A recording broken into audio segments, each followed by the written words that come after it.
freaking first cut. Golly.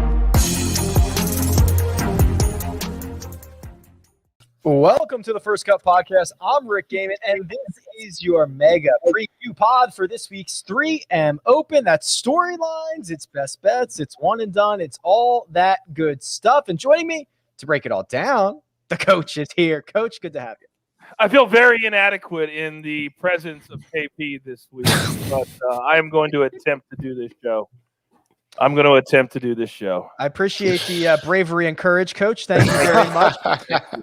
The man, the myth, the legend, Kyle Porter, graces us with his presence. We bow to you. Welcome. Yeah, the problem is I don't know where I would go. Like there's not like another show to go to. So you guys you're stuck with me for the rest of the year.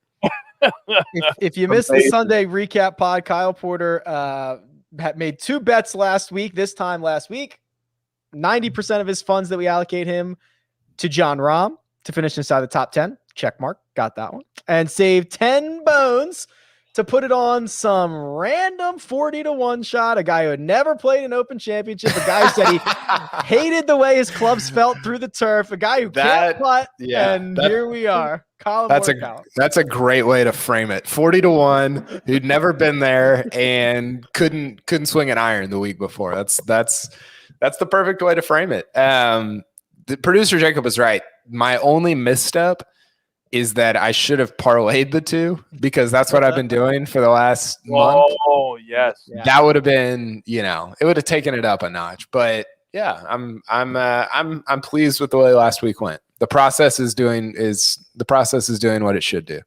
Every time somebody kept going backwards and he did not, all I heard was KP's voice in my ear going, "He's the greatest iron player in the world. Wouldn't you think the greatest iron player?" And I'm like, yes, why didn't I do that? He didn't miss a shot. I mean, how many iron shots did he miss on the weekend? Or really from like Friday on. It was unbelievable. Incredible. Great job, KP. Great job. Special stuff from Kyle, special stuff from Colin Morikawa, both equal in our books. Here's what's not equal in our books. This podcast versus every other podcast in the world, because we are finalists for the sports category of the People's Choice Podcast Awards. You are the people. We need your choice, and we need the choice to be the First Cut Podcast. So here's what we're asking. Go to podcastawards.com/app/sign up. Link is in the description. Go on down to the sports category and nominate the First Cut Podcast. That's all we ask. I don't think it's too much. I'm very torn, Rick G. I'm very torn because there's another little show that is growing like a weed. We like to call it The Early Edge, and I happen to be the host of that show, and we're also nominated in this category. So I'm very torn. It's very bittersweet for me. How about this? Can you give me the URL again? Oh boy. podcastawards.com/app/sign up. He's being an idiot.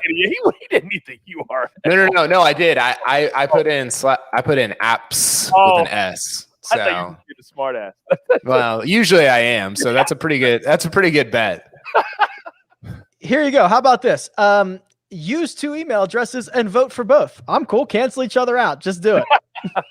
See what happens. What this does is it gets us into the final round, so we could both get into the final round if they vote for the early edge and for First Cut, and then it's a fight to the death. Then we'll battle it out for glory. Yeah, then we'll battle out. But right now, we're still friends. You and I. The real winner is me because I produced both of them. So Jacob wins. You don't produce anything. You're the executive producer of all of it. No, you're no longer a producer.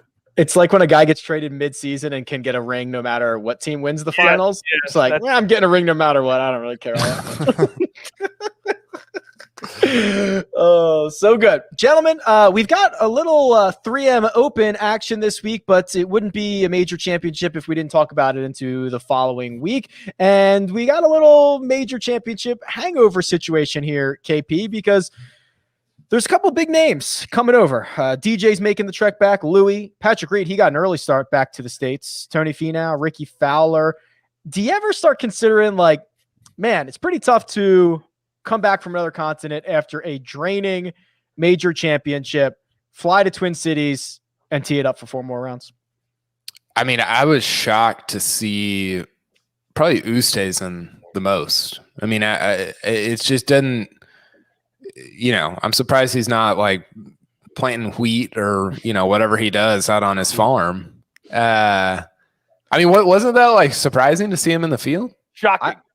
Him and DJ, I was shocked. Yeah, I told Coach earlier I was waiting for DJ's Monday afternoon WD, and it never came. Yes, DJ might feels like he owes him one after bailing after round one last year after the 78. I forgot about that. That's right. Yeah. Right. It was like 3 balls in the water on. It is. Yeah. I think it was like 9 or something or 18. I think he started on the back 9. It is weird that it's just so like the week after a major is so hard because you're just like, you're so wound up. I mean, you don't even, I forgot there was golf after the Open Championship. And it's like, man, we could just get like a week off and then get back into it. But we actually get the week off sort of next week from the PGA Tour because it's the Olympics next week. So this is a really difficult spot for the 3M Open because you're going England. Yeah. If you're playing in all of them, you're going England, Minnesota to Tokyo. And it's just, that's impossible. There's got to be nobody who's playing in all of them, right? None. Usti's out. DJ's out. Finau's out. Reed's out. McIntyre might be. Sergio is out. McIntyre's got to be represented. I'll look it up. Scotland. Well, I would say this while you look it up. That I used to, when I was doing WWE, we would go to Europe every 6 months, like April, November, for 10 days at a time. 10 shows, 10 different cities. And when we came back, I was dead for 4 or 5 days. I mean, it was like the level of jet lag that we had after those 10 days was like next level kind of stuff. So I can only imagine when you're in the heat of battle, as KP said, and then you got to come back and then you got to refocus and say, wait a second, I've only got 4 weeks left, 4 before the FedEx Cup playoffs. And these next 4 weeks are the most important weeks. So I've got to get myself back up. Normally it's in Canada. That's not happening this year, so it's got to happen at 3M Open. Maybe DJ thinks that RBC is sponsoring the 3M. Nobody's told him that his jet didn't go to. It's the RBC 3M Open. That would be hilarious if he was in his pre-round press conference and go, "Oh, wait, I'm not in Montreal. What? That would. I'm out. Peace." Did Vegas didn't play last week, did he? Johnny Vegas? I don't think so. I don't think there's anybody in the field. That would be an unbelievable trip to go from. What's Bobby Mack? Did he not qualify? He's not qualified. Scotland, according to this, does not have anybody qualified for it. Really?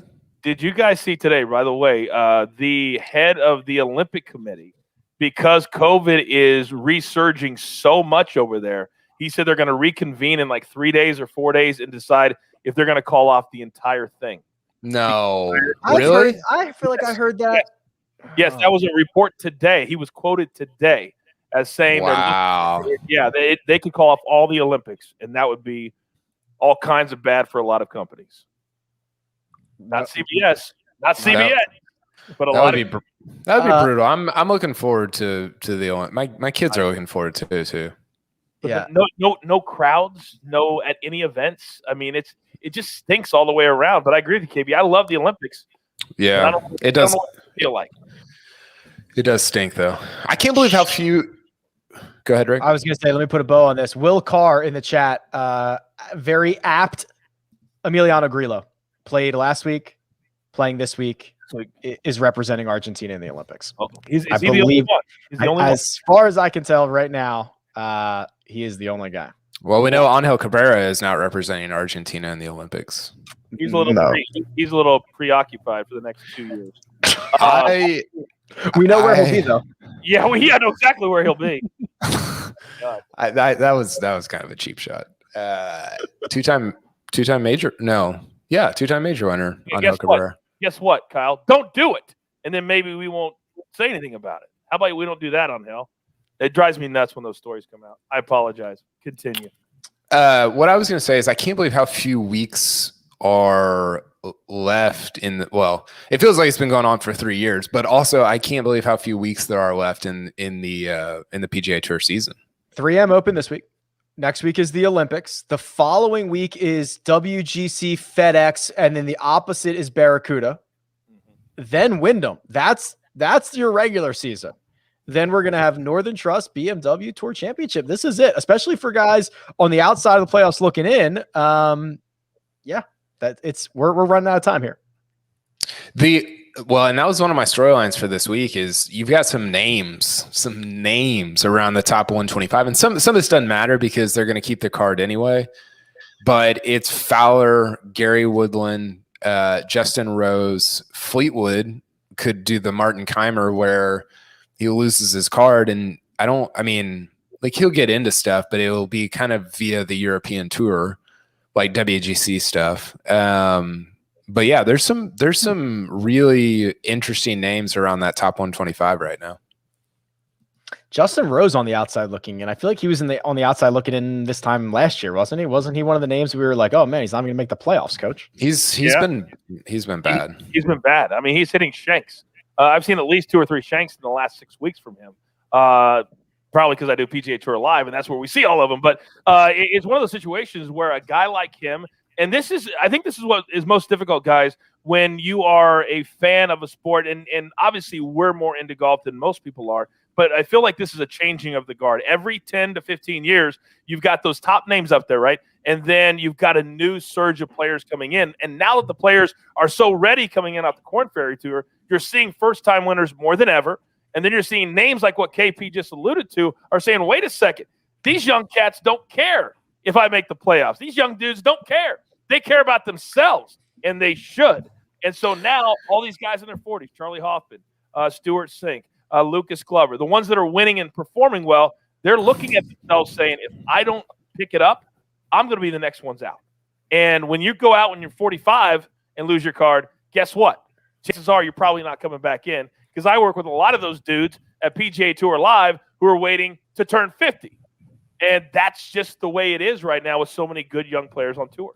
Did you do you see the big name who's outside the top 125, Rick? I know you're looking at it. Oh, I was looking at it before. Hold on, let me get back down there. Are you referring to how big is it?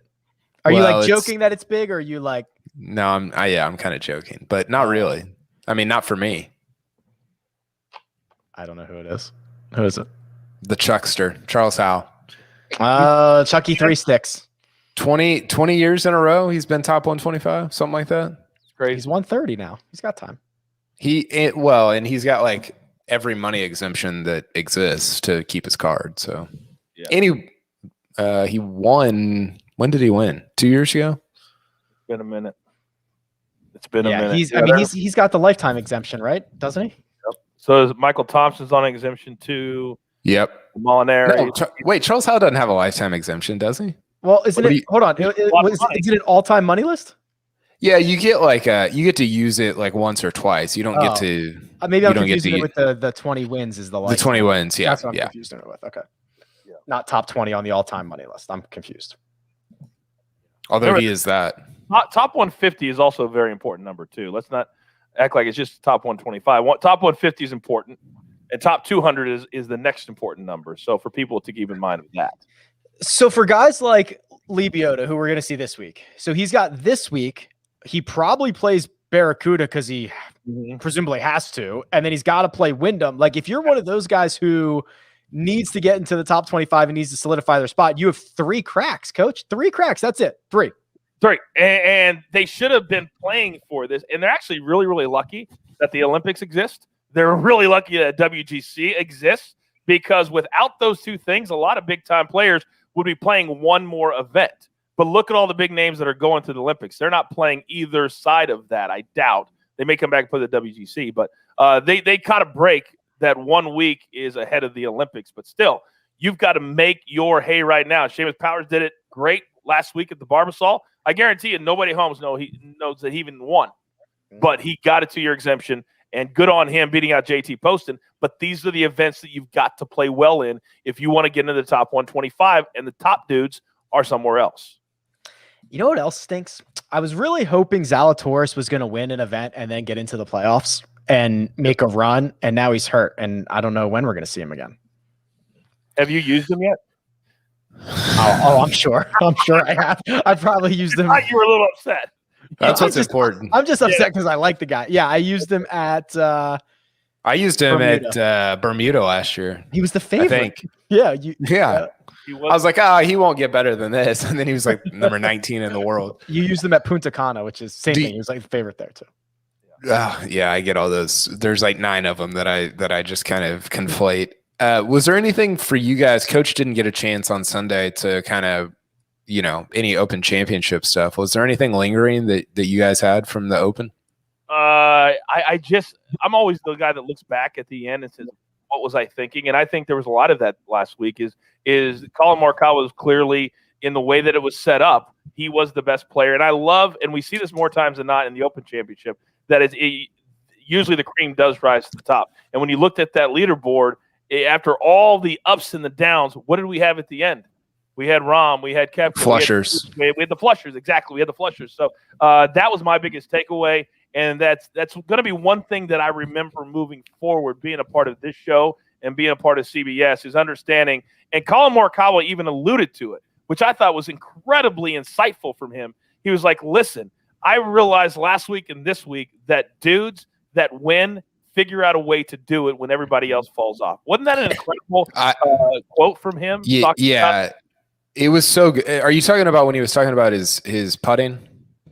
Yes. That's what he was talking about. Yeah. And he just said, and I thought it was, and this is where I think the conversation gets super interesting. He was talking about how, like, statistically, I'm a bad putter. And he said this to us this time last year, Rick. It was probably a year ago today.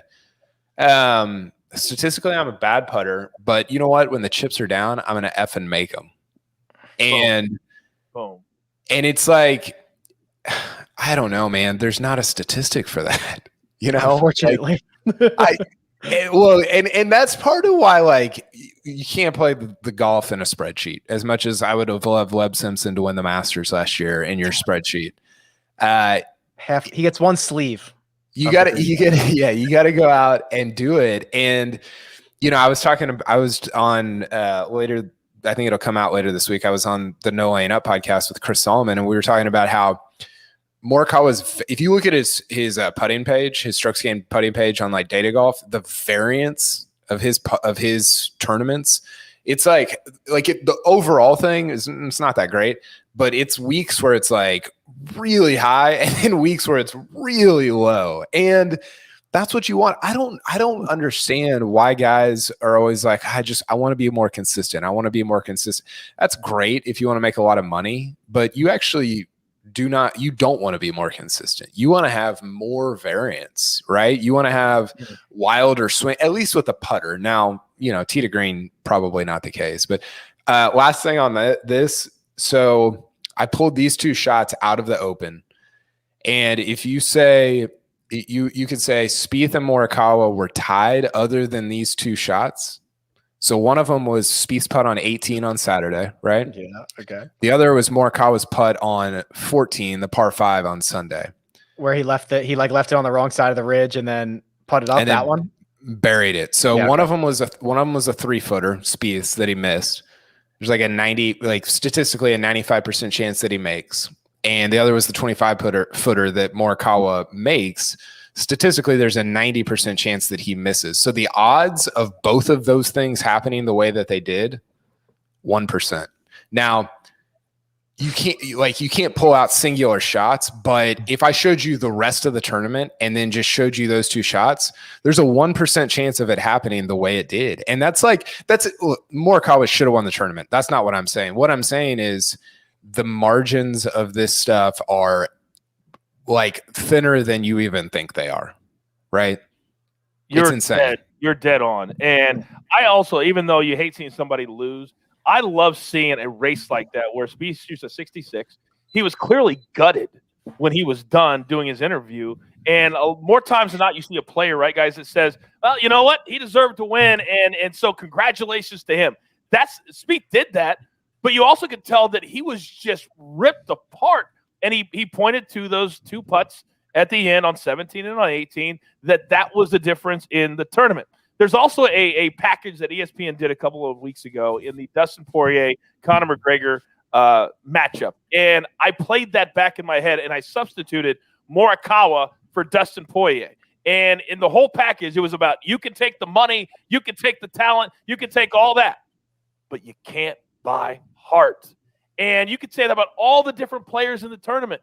And if Morikawa was sitting there doing that interview and he was getting ready to go into a fight against Spieth and Rahm and DJ and all these guys, they're all bigger than him. They're probably better overall than him. They're probably all of this. But, man, the dude's got heart. And in the toughest situations, he does not move. 31 straight holes without a bogey to win a major championship in links golf is next level kind of stuff. And my hat is certainly off to him.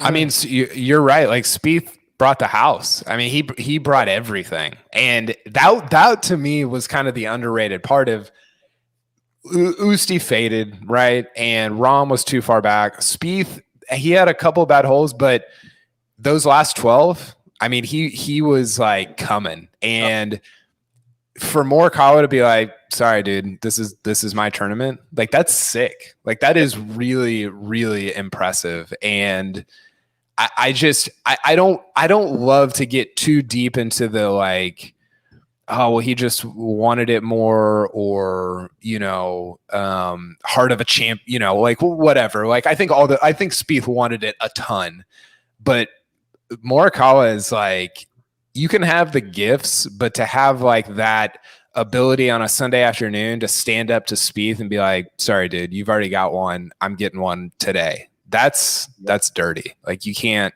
I don't know. That's pretty awesome to me. And we're never going to see a plus 4,000 next to Morikawa again. That will never happen again. You look so giddy. What are you so giddy I'm just about? so proud of you guys. This is just like, I'm just loving this. I just love listening to this. It's getting me all amped up. Kyle went with the 1% chance of happening between these two, which just brings a smile to my face. Coach is giving me, the heart and the MMA comps. I'm an avid listener right now. I'm just enjoying this. I'm a fan of the pod. Rick, can I get, this is putting you on the spot, and I hate to do it, but I don't hate to do it. Can you rank, I did this for CBSSports.com. Yeah. If you have to rank the 7 majors of the last 12 months, and caveat, I didn't tell Rick this beforehand. He's going to screw it up. Give him grace here because he hasn't thought his way through this. But what's your ranking? Do I get to determine the criteria here? Like, am I ranking for how good the championship was, or how meaningful, or how this is important. You get to decide the criteria because you can throw different adjectives in there, and it can change like the way that you view them. All right, so here I'll just say these were the best ones, and best can be whatever I want it to be. Yeah. All right. I'm going to try to go in reverse order. No, I can't go in reverse order. That's too hard. Yeah, number one, Hideki at the Masters. Oh, I love it. Wow. I think the Masters in general is already elevated. For Hideki to do it and for how that will change the global game, I enjoy. He was a great champion. We got a great moment. We got the bow. It was that I'm in for that being number one. Number two is Phil at Kiawah, just because it's Phil. Guy adds a 45th win to his resume. He does it for all the old people. I mean, that was the only one that I had people like in my family or friends who I know don't watch golf were like, oh, Phil won something. And I was like, yeah, Phil won something, because that was like a mainstream win. So that's 2 for me. Yeah. 3. So let's see what I have left. I have 2 US Opens. I have Rahm and Bryson. I have DJ at the Masters, and I have 2 more Morikawa. Yeah. That's it. Man, the Morikawa ones are hard to rank. This is so easy, Rick. Oh, come on. Let's go. Let's go, Coach. I've already done mine. I haven't written right. Okay, here. What's your first 2? I'm seeing if I match up with him. What are your first 2? Phil 1 and Hideki 2. Okay, that's okay. And I got Morikawa 3. Which one? Well, he wasn't part of the 6. Oh, he was the 7th. He was the one from last year. I was saying all 7 since. All 7. Since the pandemic. Okay. So Open Championship, obviously, for Coach is number 3. Yeah. Yeah. Because you joined Tiger Woods as the only 2. You got to be up there. I mean, that's a crazy stat. The one that I think is getting misranked is DJ's Masters, but I'm not ready to reveal that yet. I think it is Morikawa Open Championship 3 because of the historical context, the fact that he just got his second major championship. He did. I mean, how many stats did we rattle off that were like, this hasn't been done in 120 years or ever? Yeah, and there were 4 major winners in the top 4. I mean, it was a sick leaderboard. Yeah, 3. I have Rahm 4. See, I could argue the DJ Masters one bothers me because people are like, oh, just plug it in 6 or 7. But like, for him to get a second validation major after all the close calls and arguably the things that were kind of like taken from him, like that for a guy who has been historically great in our game and was only lacking major championships, that is being criminally underranked. I agree. Yeah. But remember, he won like 2 or 3 times in the fall. And he got really lucky that was in the fall. Like, it was a perfect time for him. And I think that, for me, the reason it was 7 is honestly like a not having fans thing. Right? Okay. Like, just being there, there was no juice, man. Like, there was just nothing happening. And so, like, this is where the criteria part matters, because if it's most, like, historically meaningful, then – all of a sudden DJ doing it and blowing out this great field the way that he did matters more than like, was it just like the best or most memorable? Because for me, it was just the least memorable. It was a blowout and there was nobody there. Like that just knocks it down a lot. My number 5 is, so I have 2 US Opens and Morikawa's PGA left. So I think I will be high on DJ and I will be low on Rahm. So I'll actually go with Bryson at Winged Foot because that was a huge win. And as you have talked about many times, Kyle, it could be game altering. Like we won't know. That might age better in 10, 15, 20 years when we see the class and the game change. Yeah, I think that Hideki and Bryson's have a chance to be the most historically meaningful or relevant or whatever you want to say, because Hideki's could change a continent. I mean, who knows how that reverberates. And then Bryson's, look, like, is the genesis of future equipment changes going to be Winged Foot? Probably not. But is it part of the story? I think it could be, and maybe it won't be, but I definitely think it could be. Where are you at here, Coach? So we got your 1, 2, 3. What's your 4 and 5? I've got Rahm 4, Bryson 5, DJ 6, and I think a lot of what KP said factored into my head, even though I wasn't thinking about it.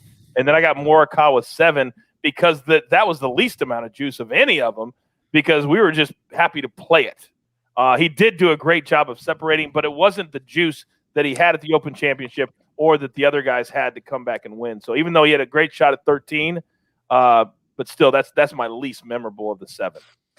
I'm going to put Morikawa's 6th. And again, that might age better. Like Tiger in 97 at the Masters gets better every one he wins, right? Because that was the first. And Morikawa took that's the passing of the torch moment. He had the memorable moment where he drives the green late. He had the lowest weekend score ever at the PGA Championship or major championship history. I can't remember what it was. That might be a passing the torch moment. If he goes on to win 5, 6, 7 major championships, it's gonna look a lot better. Yeah, I agree, because he beat. I mean, the board is crazy. It's Bryson, it's DJ, it's Finau Scheffler. There was somebody else. Oh, Brooks. Brooks was in like one of the final 3 pairings on Sunday. So Wolf was down the street. Wolf really could have won. He missed so many putts on the back 9. It was insane. I had Morikawa's PGA higher, and maybe that's like Morikawa bias, but that was a fun one because we hadn't had one in a year, and it was the ending was insane. It was really fun. So that leaves me with Rahm at 7, which I don't even think is a knock to him. Like, it was a great finish. He made the putts late, but at the same time, and I love Torrey. We were there. Like, it was awesome. The juice, I loved it, but He was the favorite. It was at Torrey Pines. Like, it wasn't that crazy, and we expect him to win majors. Like, it's cool that he got his first. I love it. It was amazing. Break through, though, doesn't he? Don't you have to rank it up there because you got to win the first one to become great? Yeah, it's great. Awesome. Yeah, and I think the way at the end, the way he did it. I mean, the birdie finish. Now, I think the argument against it, which I sort of made, was that like that tournament was okay for 3.5 rounds, and then it was awesome for like half a round. Right, the last 12 holes or whatever was just insanity. Like, I thought that was the best last 2 hours or 3 hours of a major that we had out of all of them. Yeah, but I thought it was maybe the least interesting first 3 days. I mean, you had Russell Henley and Richard Bland and Mackenzie Hughes, and you're like, it's okay, it's fine, but it wasn't, it didn't find its kind of like rhythm like the Open did with Morikawa and Spieth on a Friday. It's fair. We could do this all day, but I'm ready to make picks. Actually, before we do that, I have to alter my rankings for 1 second because it just popped into my brain that number one is Arnold Palmer Spiked. And if you enjoy fishing, the land of 10,000 lakes is where Bubba Watson's been reeling them in. And that is a perfect opportunity to be sipping on some Arnold Palmer Spiked. You can do it on the course. That's where I usually drink mine. Although, don't tell the missus, I've been buying them and drinking them at home. They're very, very delicious. It's that perfect combination of iced tea and lemonade. Now they come in multi-packs or a tall 24-ounce can. You can find Arnold Palmer Spiked in a store near you at arnoldpalmerspiked.com/first or search for it on Drizzly and Instacart. That's arnoldpalmerspiked.com/first. 2021 Hornell Brewing Company, Memphis, Tennessee. Malt beverage with natural flavor. Celebrate responsibly. That was great. Thanks. I tried to trick you there. Amazing. Yes. Professional. Right. Picks. Let's do this. So, 3M Open, which, by the way, I mean, we can be real quick on this, KP. Matthew Wolff is playing this week, and he's got like the 6th shortest odds and didn't play the Open Championship. I don't know if odds makers know what to do with him. I'm not sure anybody really knows how to deploy him or what to expect from him. So when that's the case, this is a question probably more so for you and Coach. When it's the case that nobody really knows like what's going on, does that mean there's value or no value? No value, because if they put him where he's supposed to be, and I would guess that he should be, because of how he's playing, plus 5,000 or worse. But if you put him there and then he finds his game again, now you've got a lot of people who are going to bet on him because he won here, and now the books are really going to be stuck. So when you don't know what to do, you err on the side of lower odds so that if he finds his game, you don't get stuck. Okay. That makes sense. Yeah. I think it's, and again, who knows, like just face value. It seems weird to play the 3M and not the Open. Like if you had to pick one, seems like you would play the Open, but I don't know. I mean, I don't. Flashing lights to me, KP. And didn't even give a reason. There was no reason given why he pulled out of the Open Championship. Well, there were reasons that to be had, right? A bunch of people pulled out of the Open. Yep. But his was the one that it was like, well, was this travel related? If it was travel related, then there's less flashing lights. But yeah, I don't know. He's had a strange 2021. Obviously, the talent's still there. We saw it for 2.5 rounds at the US at Torrey. But it's just it hasn't been probably what he thought his third year on tour would be. No question. Yeah, back at the site for his from his first PGA Tour victory. All right, producer Jacob, please fire up my betting card. We'll get this one out of the way pretty quickly. I've channeled my inner Kyle Porter. I have narrowed it down to 3 wagers. One of them is a top 10 on Patrick Reed, who I told you, Coach, this earlier. He has been pretty good after missing a cut. Whether it's an opportunity to reset, his last 5 have produced an average finish of 14th in his next start. So Patrick Reed finished inside the top 10 at plus 2-1. And then I went with 2 matchups: Cam Davis over Keegan Bradley, Charles Schwartzel over Lonto Griffin. I'm keeping my card tight. I'm keeping it at low odds, and I'm gonna grind away at this. It's a great way of going about it, especially after we saw KP cracked that safe wide open last week. And I love these plays as well. I think we're going to, as we get towards really playing for real money at the start of next year, you're going to see a lot of guys really tighten. It's like shortening the bench at the NBA Finals. You don't want to play everybody, right? You don't want to play everybody. Play those that you have confidence in, and you did that this week, Rick. Oh, thank you, Coach. Now I feel much better about it. Let's pull up your card. Thank you very much. Now I will compliment your card. All right. I see 3 matchups here. Let's start with those.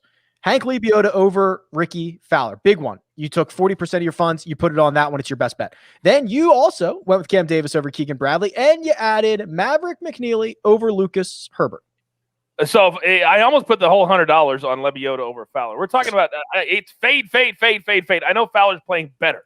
I know that. But Lebioda is on a heater. He is, I think, the next guy that's going to be, okay, plus 5,000. He won his first event, just like Seamus Powers, just like Glover did, just like Cameron Davis did. He's primed and ready. This was the lock of the century for me.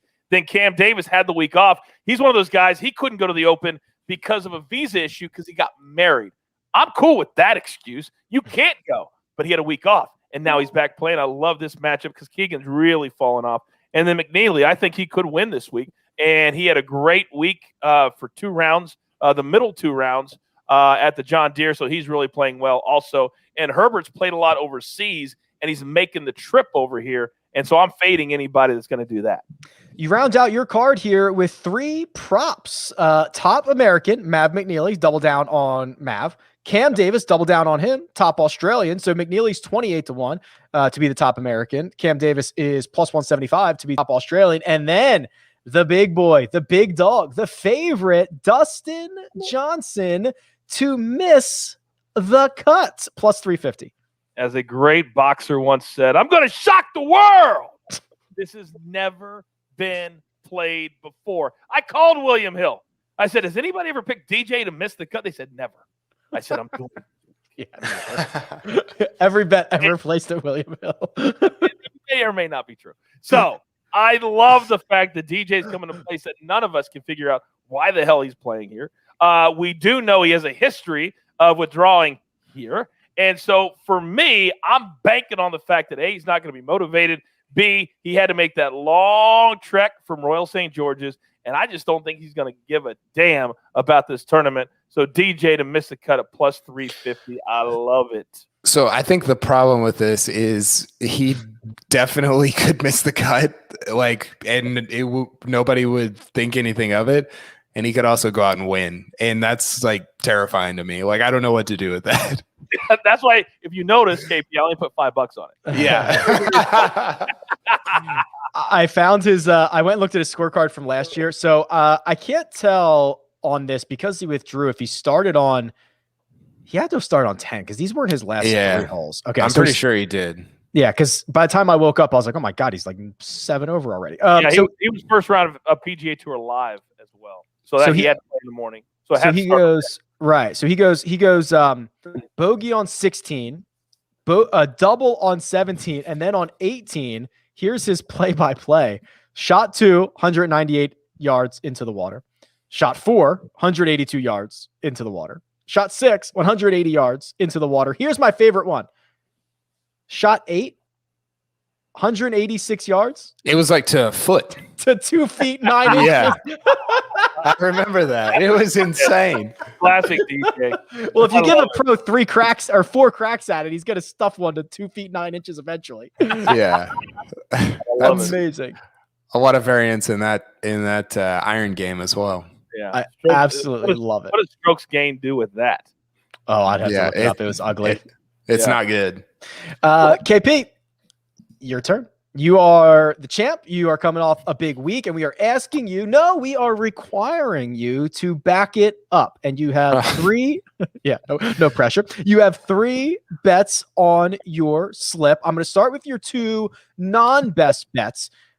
Cameron Tringale to finish inside the top 20, plus 150, and Sergio Garcia to finish inside the top 10 at 3-1. Yeah, Sergio has been quietly good of late. 4 top 20s in a row, and this is not. He's playing good tournaments, right? He's playing U.S. Open, Open Championship. So I'm kind of just banking that level of play will, at a little bit lesser field, lead to a top 10. And then Tringali has, I don't have him in front of me. He's been playing great recently as well. And my wife's coming in. Do you have any takes? Oh, who's she picking? She just left. Tringali had a top 20, if I'm remembering this correctly off the top of my head, at the Open last week. And he's somebody that it's just like, he doesn't win ever. I mean, he just does not win, but he top 20s a lot. I mean, what's the number, Rick? He's made more money than anybody ever on the PGA Tour without winning. I think it's like 15 or 16. Yeah, 14 mil. It was 14 million, but he's made more cuts and stuff since then. So I don't know where he's at now, but yeah. So I think he's been pretty solid, over the last few months as well. And then you round out this card with your best bet, and it is Chez Reavie to finish inside the top 20 at plus 275. Yeah, sorry. There's a lot going on here. Chez has had a weird year because he missed, I think it was 7 straight cuts from like the Players Championship to through the PGA to like the Memorial. And since then, he's been kind of lights out. Played great at the John Deere, led that for a little while. He's been really solid over the last 6 weeks. So it's a little bit of riding I don't know if it's a heater. It's just certainly a heater compared to where he was. And yeah, it's a pretty good number, I think. I think that him being a top 20 number and Sergio being a top, like them being the same number for top 20 versus top 10 is, I like both of those. That's about right. Recap of the best bets here. I went with Patrick Reed to finish inside the top 10. Kyle went with Reavie to finish inside the top 20. Coach went with Hank Lebiota over Ricky Fowler. Greg and Sia, we called them. Greg said, I'll take DJ minus 137 over Louis Oosthuizen. And Sia said, give me Stuart Sink over Dylan Fratelli. How do y'all feel about Louis this week? How do you feel about DJ against Louis? And this is the brilliance of Vegas, is they're not stupid, right? They know what they're doing. And you put two dudes who both played on Sunday late, both played at the Open. And so now to me, you're fading them both. So you can't play this matchup, at least to me. I think Louis is hard too, because if that was Russell Henley or, Tringali or whoever, you'd be like, well, that guy's broken. Like he's been devastated. And with Louis, that's probably true, but maybe not. Like might be used to it by now. Yeah, like he like Sunday I thought was very unusual. Like it was just different. Like that's like I think he'll look back and have some regrets with that one, whereas the other ones probably not.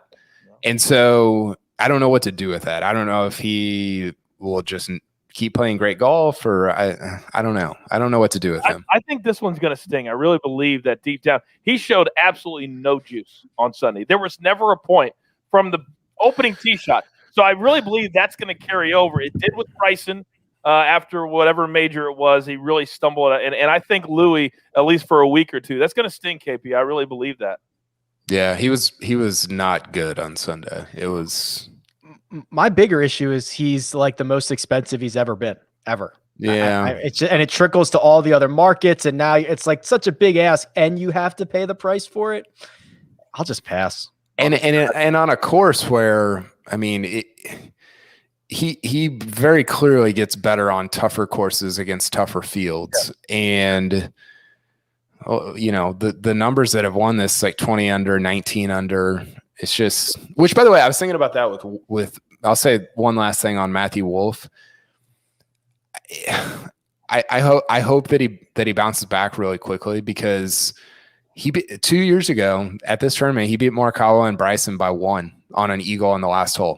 And they've won 3 majors since then. And Wolff has contended in some of them, in both of them.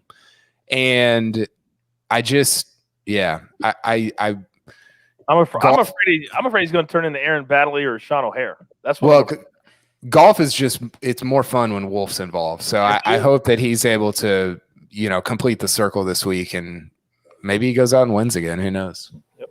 That'd be pretty cool. One and done, gentlemen. We are barreling down the finish line. The rules are changing every single time we fire it up.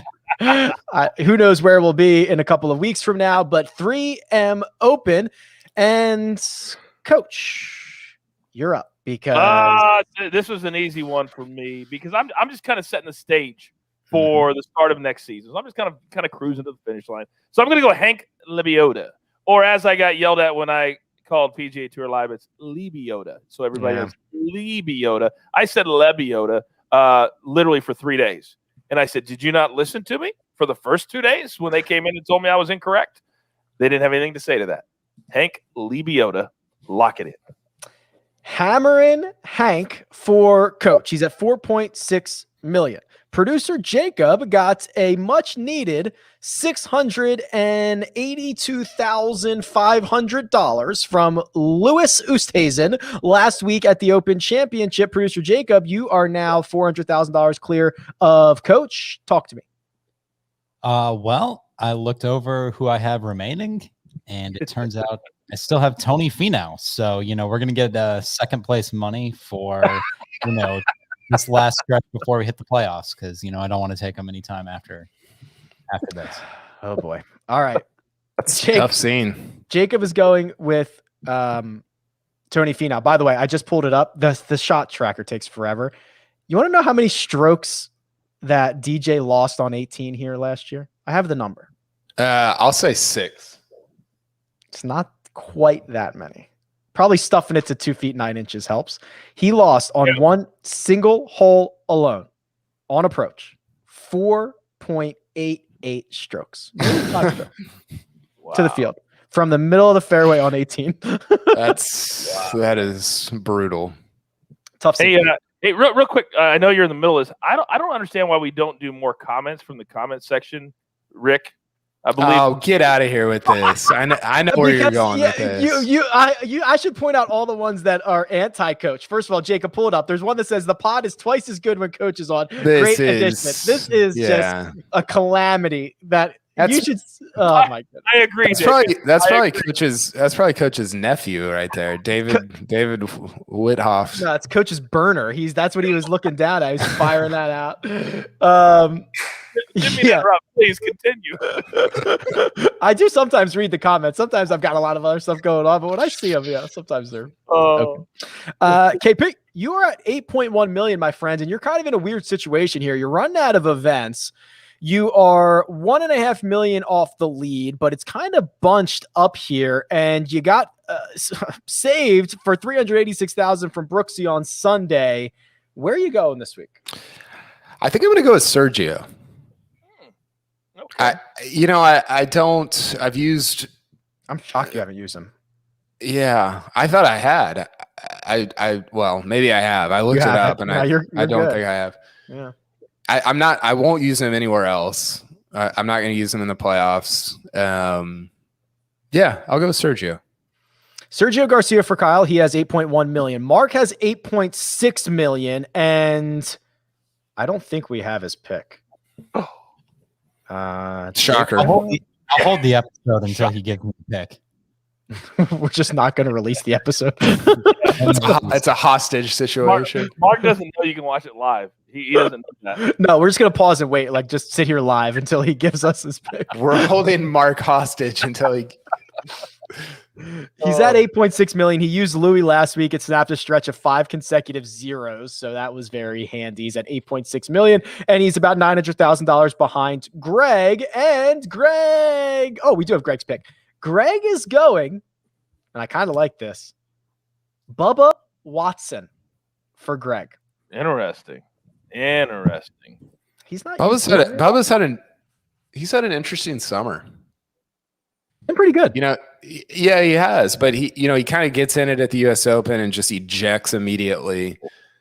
Played well at Travelers until the very end. He's kind of been in some stuff, but not sealed the deal. He hasn't kind of closed out any events yet. Well, Bubba Watson and Greg will try to track me down by about 90 grand. I'm at 9.6, and I am beyond running on fumes, I have to save. There's like 2 guys I'm saving for the stretch run here because I have to guarantee that I have people in the Tour Championship and the BMW. So I just picked the best odds for somebody I hadn't used yet, and that is Robert McIntyre. What is I like that. I think I like Robert McIntyre. I don't know if I like him this week. I don't know if I like him this week either, but here I am. He's a good player though. His major record has been really solid.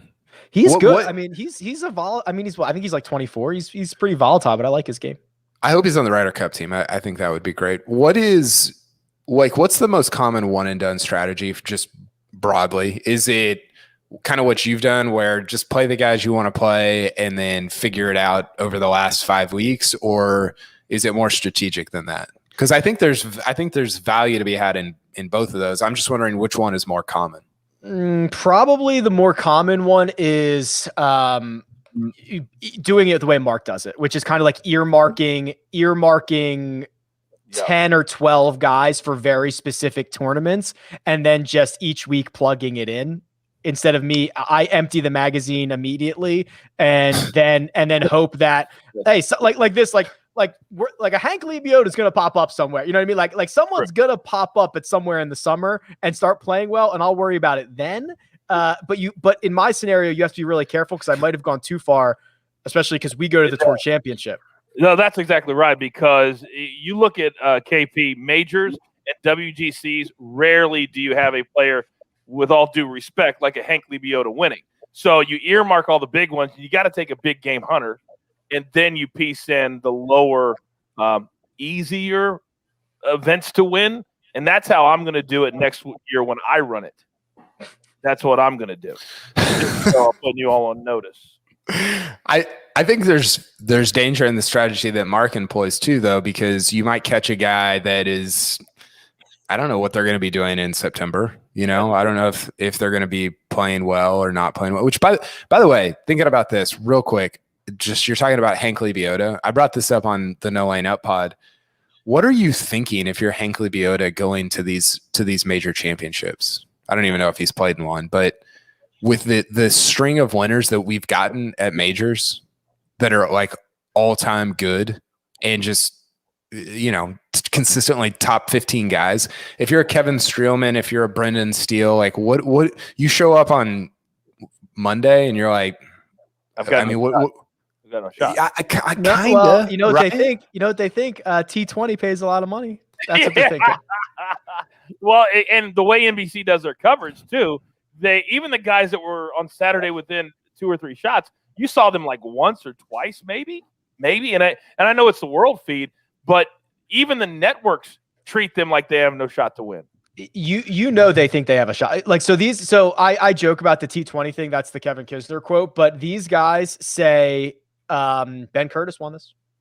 They say like there's been 500-1 winners. It is why guys line up every Monday and pay $450 to try to Monday qualify for these events, because Corey Connors did it. Corey Connors won. Like it's there's just that 4 days of magic. Yeah. And there's a willful ignorance there of like, there's an arrogance that comes with the willful ignorance of like, yeah, I'm probably a top 5 guy. I just haven't gotten good breaks. Right. And it's like, brother, like you're way better than I am or will ever be, but you're not a top 5 guy. And, but I think my bigger point is the pool of elite stars is so much deeper now that I think in 2003 you could talk yourself into like, man, if Tiger and Ernie don't play well this week, which is 2 guys, then I could kind of sneak in maybe.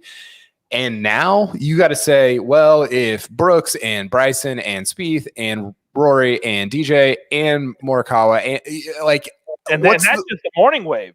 What's the afternoon wave? What's the path forward for Hank Lebioda at a major? I don't know. You know, you're right. But Hank Lebioda went to Florida State and he's thinking, I played against a lot of these guys. They're not that much better than me. I can compete against these guys. They all think like you have to. Correct. Yeah. By the way, side note, guys, and I know that you both know this. What a cool story. His last Wasicki. Give me his last name. Big Mike Vasaki. Y'all saw he won a tournament this past weekend. Biggest win ever. He won like $48,000, which is awesome huge for him. Awesome for him. And it was cool because everybody was tagging Justin Thomas, who obviously made headlines when he gave him. We don't know how much it is. We talked about it here on the show. I thought it was $100,000. You guys thought it was more in the 25,000 area. The more I think about it, I think you guys are probably right. But it was still a cool gesture. And now he wins $48,000. Man, that's Coach. like that. You just operate in a different tax bracket than us, so you're artificially, you're the way you think about stuff is just a little artificially inflated compared to me and Ray. Coach was all, he's trying to offer me $100,000 all the time, just here support you a little bit, just to help your career a little bit. So Coach bought 700 subscriptions to rickrungood.com. Yeah, and I appreciate that, Coach. Thank you for that. You're very welcome. Also, Norman Zhang, Monday qualified KP. I would love it if this guy won.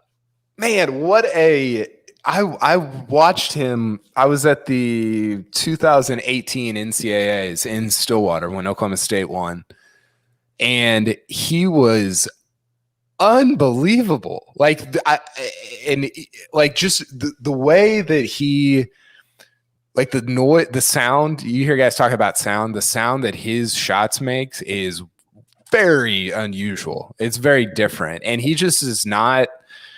I don't know that anybody's written a ton about him or kind of done the story on it, but he's been just a complete non-factor. I mean, he's not even no Corn Ferry, nothing, which is a bummer because he's a unbelievable talent.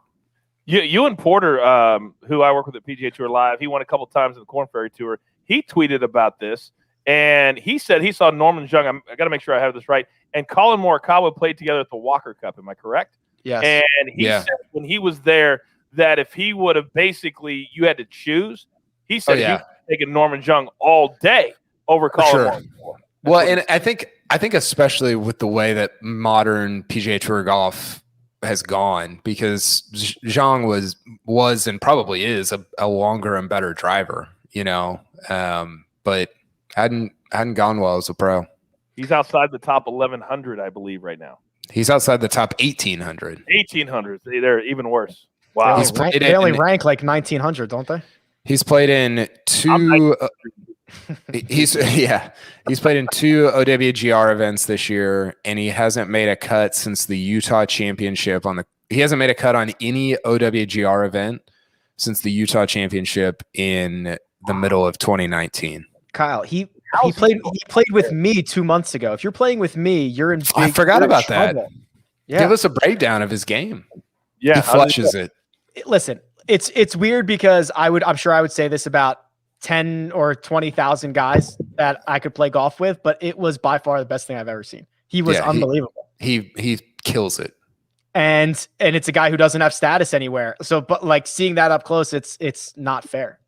He's unbelievable. So I'm hoping he finds a way to make it to the weekend, make a little noise. Who knows what can happen? That'd be cool. But it would be cool. It'd be really cool. Haskins winner, right? Didn't he win the? Yeah, I think so. I mean, the pedigree is a joke. The pedigree is, and there's some good stuff. I think Ryan Labner wrote about, because Casey Martin was his college coach, and Casey Martin's like, I mean, this is like generational stuff, and and that's why it's so weird. It's rare. Like, do you get a generational guy that'll like Corn Ferry it for 2 or 3 years? Sure, but to like completely drop off and not have any status is pretty unusual. I agree. We'll keep an eye on him. I think that'll do it. 3M Open Mega Preview Pod. We're going round by round after each and every one. But for now, let me thank producer Jacob. That right there is the coach, who you can find on Twitter at The Coach Rules. Kyle Porter, who you can find at Kyle Porter CBS. And you can find me at Rick Run Good. This has been The First Cut, and we'll catch you next time.